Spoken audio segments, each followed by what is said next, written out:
Welcome to Orientalistics, podcast on language, culture, and religion. In this episode, I will deal further with the topic of origin of human language, with a specific focus on the necessity and application of this unique faculty of Homo sapiens. Since my childhood, I have been concerned with the question of the concept of language. The question of the language we speak in the narrow sense. And this has to do with the concept of word. I put this word, let's say, in quotation marks to clarify or to demonstrate that what I mean with this is not really the W-O-R-D, and it does not necessarily mean those letters, but it rather applies to the concept of logos, which is the speaking expressed through words. I would like to do a little experiment with you. I would like you to close your eyes and think of a concept, let's say, water, without having the word water in your head. So please do not express the word water at all, and you shouldn't even think about the word water in secret or draw it in your brain or think about it in any way to illustrate it. Well, did you do that? Nice. Now, were you able to think of the concept of water, this liquid, tasteless, odorless substance, without having the word water in your head? If you didn't succeed, which I strongly suspect, then shouldn't it actually mean that the language of humanity originally has an intrinsic connection to the idea of word? Now, pay attention. When I say the word water, I don't mean the English word water, consisting of the letters W-A-T-E-R, but rather the concept that is, of course, different in every other language. For example, in German, it's called Wasser, in French called l'eau, in Russian called voda, in Chinese shui, in Arabic it's called ma, in French it's called l'eau, or let's say in Persian called ab, or in Spanish agua, and so on and so forth. What I try to elucidate is that the concept cannot be understood or perceived without thinking about the word in your head. Well, all of us can speak at least one language with relative fluency. Speaking and understanding our first language often seems so natural that we barely notice its complexities. Indeed, we may not even suspect how complicated the language can be until we personally deal with studying a foreign language and realize how much there is to learn. Well, what exactly do we need to learn to speak and understand the language? What does it mean to truly know and master a language? To comprehend and to communicate in a language, one must, among other things, possess an extensive vocabulary, of course. While nobody can actually count the number of words in language, adults typically command tens of thousands of words and continually expanding their lexicons, their thesaurus, throughout their lives. It appears that people worldwide, even those lacking formal education or literacy, possess vocabularies comparable in a quite big size to our own, in fact. Our repository of words represents a significant investment of learning, yet words constitute only the most conspicuous aspect of what we must grasp to use a language, in fact, in an effective way. We must also master the complex movements of our tongues, lips, and other speech organs, executing them with a speed and precision and surpassing that of any other, let's say, consciously controlled muscular activity. The delicate articulations of our tongues are crucial for producing speech sounds that differentiate the multitude of words in our vocabulary. And you see this complexity and insufficiency when somebody is trying to articulate a language as a learned language in which he's not professional or didn't learn it adequately. In addition to a rich vocabulary and the ability to articulate speech sounds, we also must, be adept at relating words to one another. Without the ability of organizing words into a coherent phrase and of course sentences, a language would be of limited utility. To convey meaning effectively in an efficient way, we must know how to arrange words in ways that make sense to our listeners and co-speakers. Linguists refer to these patterns of words combinations as syntax. While vocabulary, speech sounds, and syntax have traditionally been primary focus of linguists, speaking like a native speaker requires additional knowledge. We must have a sense of appropriate style for the context in which we communicate. Sometimes a colloquial language may be appreciated for its wit, while in other situations only formal expressions will suffice. We need to understand also which topics are suitable for various occasions and listeners, how to initiate and sustain conversations, and how to argue with the words and persuade our listeners' understanding to tailor our speech accordingly. Additionally, we must know when to speak and when silence, and when these two topics are appropriate. Language conversations vary among languages and cultures, requiring each speaker to learn them anew, of course. It's no wonder then that both children and adults require many years to master a language. Then the other topic is actually the language function or linguistic function. What functions does language serve, in fact? And what characteristics must a language possess to efficiently meet our communicative and cognitive requirements?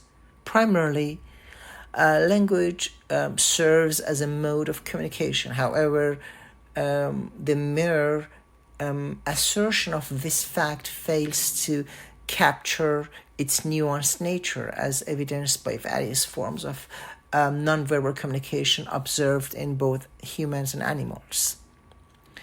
While facial expressions, gestures, and vocalizations convey messages, language transcends these modalities, in fact, and enabling humans to articulate complex, intricate ideas and describe events beyond immediate sensory expressions and experiences. And where nonverbal cues, in fact, excel in conveying emotional states their capacity to convey factual information about external phenomena remains limited compared to language per se. Only through language can individuals recount historical events, talk about their heartaches and emotions, discuss distant locations, abstract ideas, or making arrangements for, let's say, future meetings.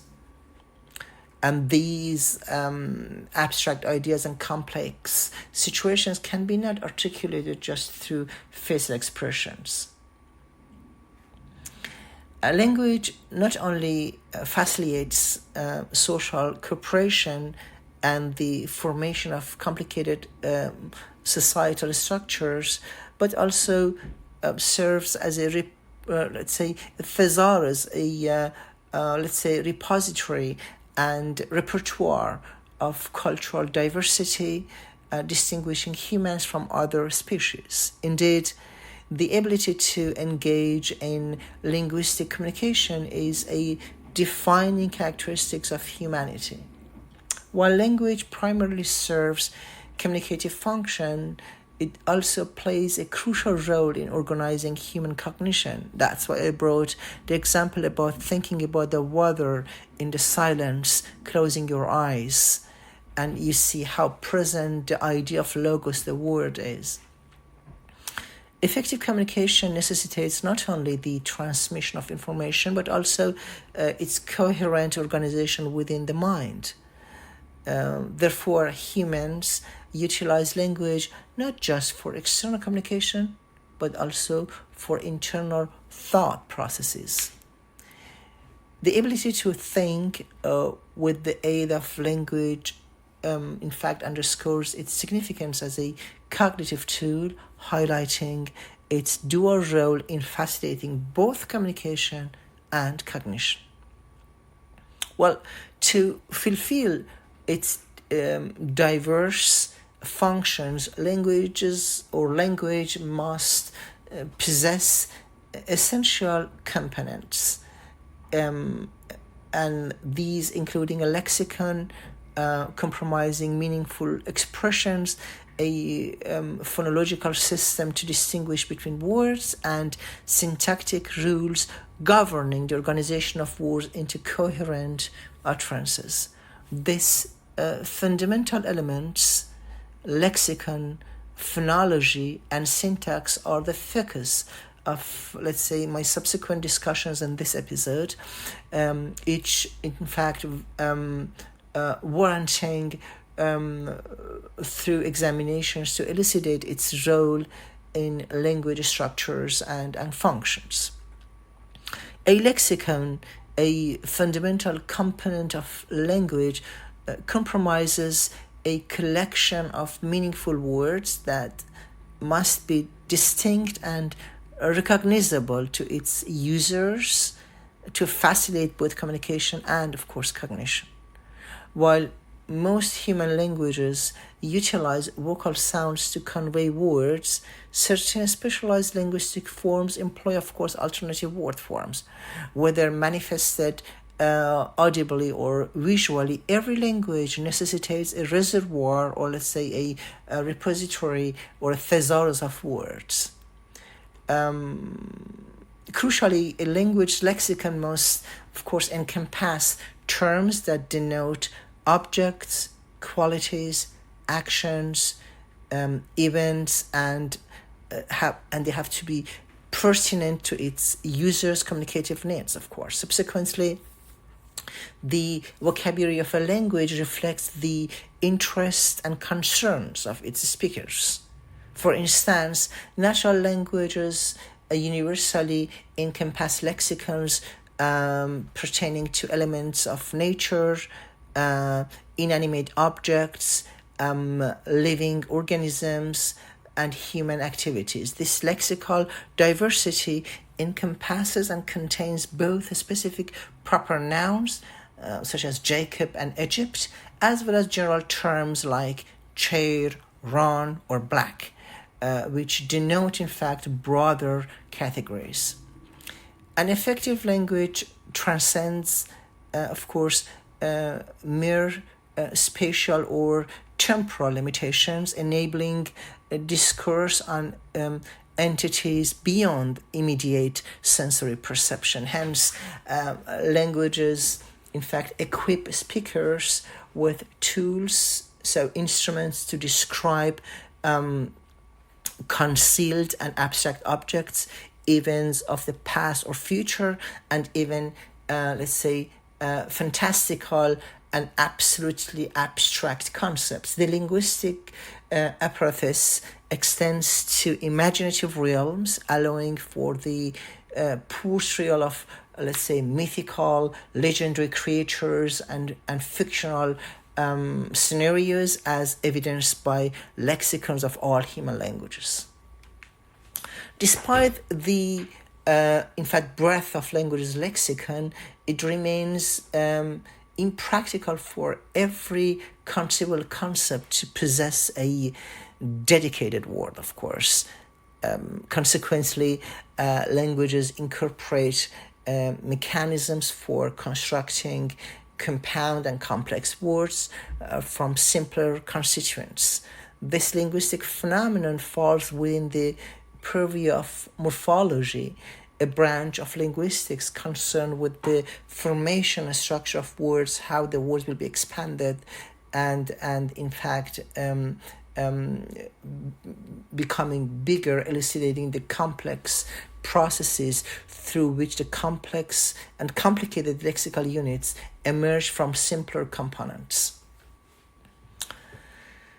Syntax, this systematic arrangement of the words that I mentioned before in phrases and sentences, is in fact very crucial for effective communication despite the finite nature of our vocabulary. So it means you have to imagine that syntax is like an invisible chain that puts the word in a coherent, meaningful structure together, so that your co-listener or co-speaker will be able to follow your thoughts.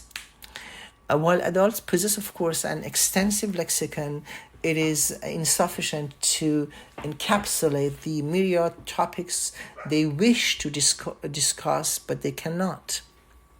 Most probably, you have had thousands of times this impression, or you had this deja vu, or this situation in which you wanted to express a situation, a feeling, but you were unable to express it in words, even though you're fluent in your mother tongue.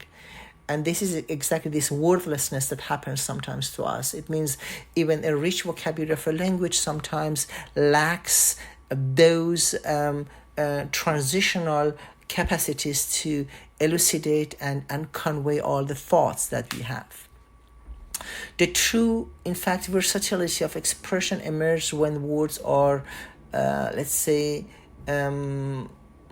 complexed into coherent structures, enabling discourse on a limitless array of subjects, which is, of course, not always possible.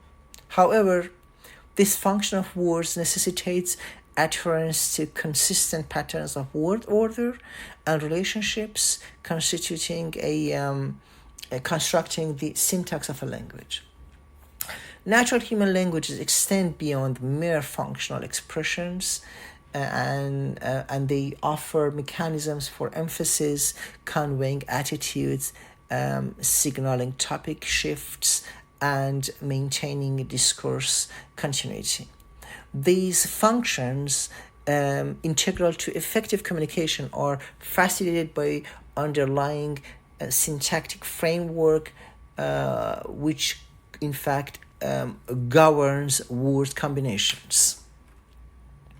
In addition to syntax, phonology plays a very crucial role in language by enabling the distinction between words through speech sounds. Natural spoken languages employ a complex system of phonetic distinctions, ensuring the differentiation of thousands of words.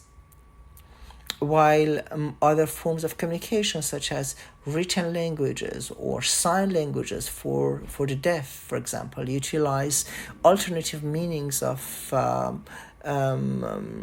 representing words, they also require let's say a very intricate coding system to convey lexical information in an effective way. Comparatively, animal communication systems exhibit a very simple structure, way simpler with the limited repertoire of signals in comparison to that what we consider as faculty of humankind to speak a language. Consequently, the mechanism for preserving the distinctiveness of these signals correspondingly are uncomplicated when we are talking about animals' languages, right? If we can apply to that as a language. The complexity of phonological system in natural languages underscores the significance of phonology in a linguistic inquiry, as it in fact contains the study of sound systems integral to language structure and comprehension. One of other capacities or characteristics of language is their learnability. So it means if a language is to be utilized by human beings, it must possess qualities conducive to learnability, practically by young individuals, for example, let's say in particular, when they are immersed in linguistic environment. So it means this language has to have, or any language has to have, this capability to be learned. Children, through exposure, practice, and trial and error, must in fact navigate their way into vocabulary and syntactic structures of the language, gradually advancing from rudimentary stages to full linguistic proficiency. Another aspect of the language is the cognitive processing. Furthermore, for a language to be effectively employed by humans, it must accommodate the limitations of human cognitive processing. Its syntax should be structured in a manner conducive to learning and comprehension by humankind, by the humankind, and tailored to fit within the constraints of human attention spans and information processing capabilities. The vocabulary size should be, of course, also manageable within the capacities of human memory, with words definitions aligning with the conceptual frameworks of the mind. So it means if there would be a language whose basic vocabulary would exceed thousands of words, it would really put its learnability capability in question. So it means the vocabulary size has to be seizable and manageable for the short or long-term memory of the humankind. Contemporary linguistic research suggests that the specific characteristics of natural languages are influenced by the cognitive peculiarities of human minds. This notion finds resonance, of course, in the analogy with computer programming languages, wherein consonants and variable akin to words are employed alongside syntactic rules and symbols governing their arrangement and relationship. However, while natural and programming languages share certain features, they in fact diverge significantly due to the differentiated nature of human cognition and computer processing. Computer languages prioritize, in fact, electronic readability, explicitness, and speed, tailored to the operational requirement of computers, and this is way different than the human language, of course. In contrast, natural languages must, in fact, cater to the nuances of human vocalization and auditory perception, while also aligning with the cognitive processes of human brains. Thus, the syntax of natural language must be, let's say, attuned to the cognitive capacity of its speakers and listeners, just as the syntax of programming languages tailored to the computational capabilities of computers. So it means these are two different paths. And finally, this is the concept of adaptability. Human beings exhibit considerable diversity, necessitating languages that are adaptable to evolving needs and interests. As societal conditions change, new phenomena emerge requiring the creation of a novel vocabulary to describe them. Additionally, cultural shifts and technological advancements mandate, of course, the incorporation of terminology, neologism, and a new coined word to articulate new concepts and innovations. Moreover, within a given society, diverse groups such as occupational cohorts, age demographics, and gender categories possess unique linguistic requirements, thereby demanding linguistic flexibility to cater to these varied needs and necessities. So it means the adaptability of languages to accommodate the this multifactorial needs of their speakers renders them inherently variable and of course susceptible to change. Consequently, linguistic variability serves as a statement to human adaptability and learning capabilities, illustrating our capacity to evolve and adapt to changing circumstances. Languages, in fact, exhibit diverse organizational structures, allowing for varied approaches and to accomplishing communicative tasks. Nonetheless, among this diversity, languages share a fundamental framework which must align with the cognitive and communicative capacities of human beings. Therefore, even as languages exhibit variability, their underlying structure reflects the innate and intrinsic characteristics of the human species. The exploration of both the differences and similarities among languages constitutes the essence of linguistics. By examining the different ways in which languages diverge and converge, linguists seek to unveil or unravel the particularities of human communication and expression. Indeed, the field of linguistics is defined by its pursuit of understanding the parallels and distinctions among the world's languages. And part of it is actually the branch of historical comparative linguistics that I mentioned in one of our previous episodes.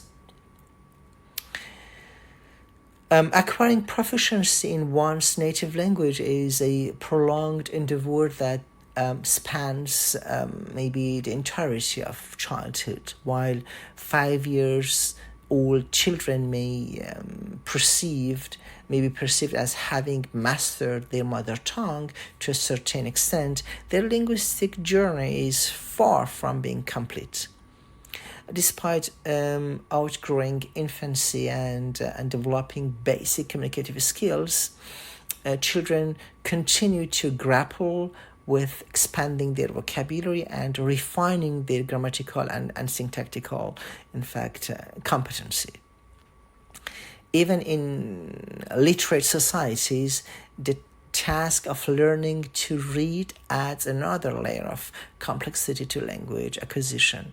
This process extends beyond childhood, with individuals persistently improving their linguistic abilities through their lives.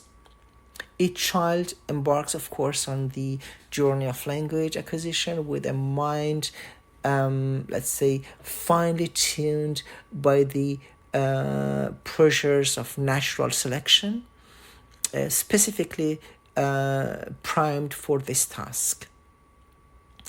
Immersed in the linguistic environment that surrounds children, they unconsciously from hypotheses about the structure and working of their native languages, they are learning the language without being cognizant about that. And of course, through trial and error, they refine this hypothesis, gradually aligning them with the linguistic norms observed in their community. In many ways, linguists embark on a similar quest, though with a self-aware and deliberate approach, of course. Like children, also linguists grapple with linguistic data, attempting to, in fact, discern underlying patterns and structures between languages or within a language. They formulate hypotheses, essentially informed guesses, in fact, about the nature of the language, which they then, in fact, test against additional data. Successful hypotheses are confirmed, while unsuccessful ones are discarded in favor of alternative explanations. This, let's say, iterative process of hypothesis formation and testing mirrors the scientific method employed across various disciplines in linguistics. The, in fact, symbiotic relationship between data and the theory lies at the heart of the linguistic inquiry. Linguists, in fact, continuously try to, in fact, move between the empirical observations and theoretical constructs, trying to refine their understanding of language through thousands of so-called mini experiments. While linguists may not always involve controlled experiments in the traditional sense, and of course the linguistics by itself relies on empirical evidences and theoretical frameworks, they always try to work within a realm of the scientific inquiry. Through this process, linguistics offers a unique perspective on the interplay between theory and data, providing insight into how theories are formulated, tested, and refined in light of, let's say, empirical evidence. Linguists, in fact, universally assert that all human languages, irrespective or regardless of technological or cultural context, exhibit richness and complexity. Contrary to common misconceptions of the last century, languages spoken by individuals with limited formal education or those belonging to remote tribes are not necessarily confined to a, let's say, smaller vocabulary or poorer vocabulary. Upon closer examination, such languages reveal, in fact, extensive lexicons facilitating the expressions of nuanced abstractions even. While vocabulary may vary, of course, across different languages, all possess the adaptability to evolve and accommodate emerging concepts such as nuclear energy or computer programming as necessitated by changing circumstances. Furthermore, new linguistic research assert that all languages adhere to complex yet syntactically grammatical rules governing the construction and the combination of words. The notion that certain languages lack grammatical structures is in fact unfounded, and somehow is connected to the fallacy of attributing simplicity to languages with limited vocabulary. Across Diverse linguistic systems, grammatical frameworks empower speakers to articulate ideas with comparable richness, flexibility, and of course, sophistication. Notably, linguistic analysis fails to identify criteria by which one language can be deemed or identified inherently as simpler or more primitive than another other languages. Similarly, within a given language, various dialects demonstrate equivalent linguistic resources, despite societal,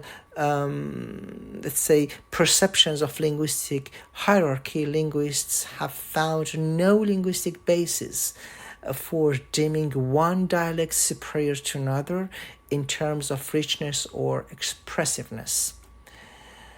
Notably, popular attitudes regarding language superiority often stem from societal bias rather than linguistic reality. Linguists prioritize, in fact, the study of authentic language usage over perspective norms, recognizing the validity of diverse linguistic styles and dialects. In linguistic analysis, every utterance, regardless of dialect or style, holds inherent value and merit. Linguists, in fact, advocate for inclusiveness and reject prescriptive language ideologies that seek to,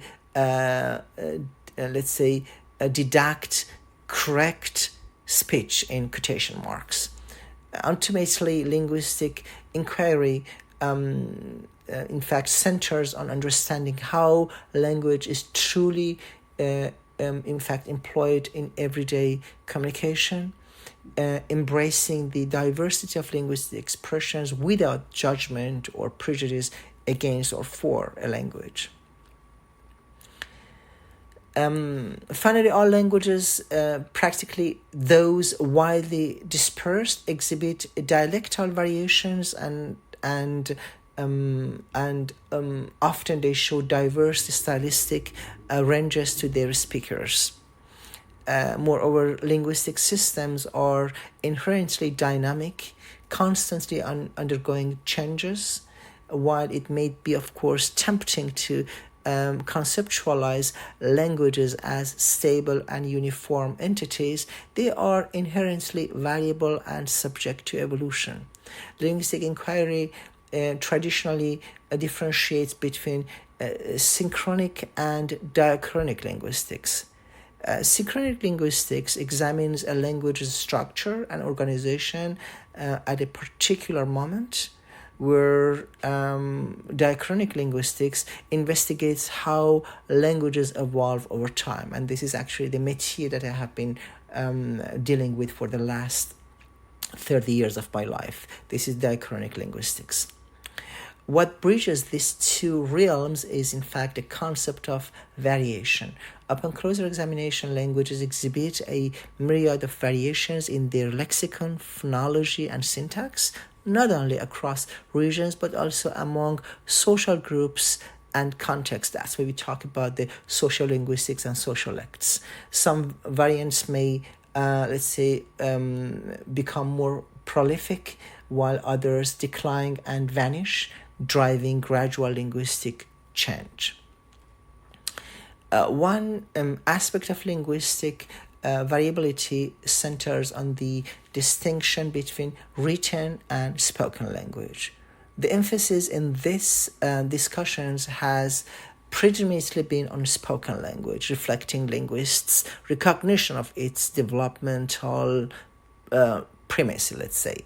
While writing plays a crucial role in society, it's originated from spoken language and has a significant impact on its development. Although linguists occasionally include written language in their analysis, the focus remains primarily on spoken language, acknowledging its fundamental importance.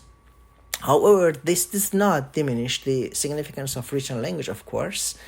particularly with those myriads of documents that have been handed down to us from centuries and thousand years ago. Writing is, of course, is dispensable in modern society and can influence spoken language as well.